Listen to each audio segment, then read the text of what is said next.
France didn't have time to innovate in World War II, but their planes were still surprisingly impressive.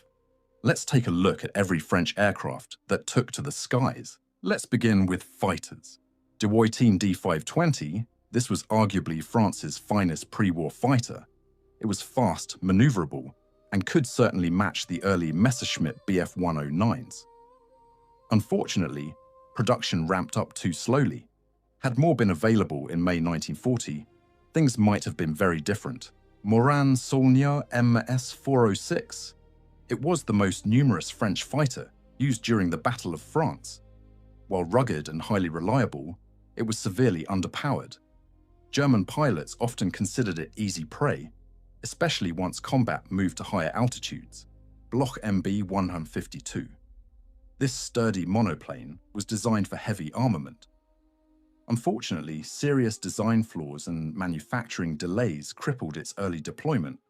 By the time it reached the front lines, it was struggling against the latest Axis threats.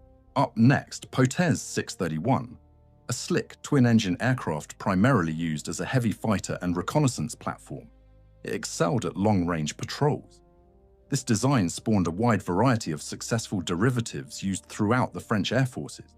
Now, this is the Caudron C-714 Cyclone. This was a desperately fast but flimsy lightweight fighter. It was nicknamed the Flying Coffin by many French pilots. However, a small contingent of Polish volunteers flew them with remarkable courage during the 1940 campaign. Arsenal VG-33. This fighter promised exceptionally high performance thanks to its sleek wooden construction. It was fast enough to rival the WWII D520.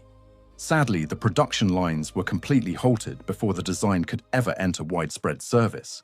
The next one, WWII D510, an earlier generation fighter, featuring fixed landing gear, which made it clearly obsolete by 1940. It was relegated to training and reserve units, though some still served briefly against the Germans before being sent to North Africa.